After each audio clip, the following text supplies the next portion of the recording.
কক্সবাজার জেলা আইনজীবী সহকারী সমিতির সদস্যদের সম্মানার্থে ইফতার ও দোয়া মাহফিল অনুষ্ঠিত। দৈনিক কক্সবাজার দর্পণ নিজস্ব প্রতিবেদকের পাঠানো বিস্তারিত। কক্সবাজার জেলা আইনজীবী সহকারী সমিতির সম্মানিত সদস্যদের সম্মানার্থে এক ইফতার ও দোয়া মাহফিল অনুষ্ঠিত হয়েছে। মঙ্গলবার ২-৫ মার্চ বিকেলে শহরের হোটেল আলগনিতে এই ইফতার ও দোয়া মাহফিলের আয়োজন করা হয়। এ অনুষ্ঠানে ২ শতাধিক আইনজীবী সহকারী অংশগ্রহণ করেন।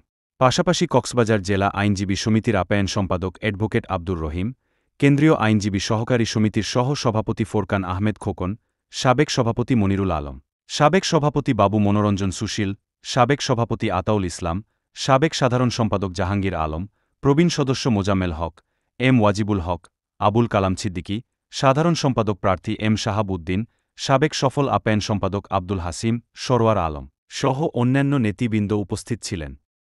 প্রসঙ্গত, সমিতির প্রয়াত আইনজীবী সহকারীদের রুহের মাগফিরাত কামনা করে দোয়া ও মোনাজাত পরিচালনা করেন বদর মোকাম জামে মসজিদের পেশ ইমাম। এ সময় কেন্দ্রীয় আইনজীবী সহকারী সমিতির সহ-সভাপতি ফোরকান আহমদ খোকন বলেন, কক্সবাজার জেলা আইনজীবী সহকারী সমিতির সদস্যদের সম্মানার্থে এই ইফতার ও দোয়া মাহফিল আয়োজন করা হয়েছে। এতে উপস্থিত সকলের প্রতি ধন্যবাদ ও কৃতজ্ঞতা প্রকাশ করছি। সমিতির সার্বিক উন্নয়নে একযোগে কাজ করার আহ্বান জানাচ্ছি।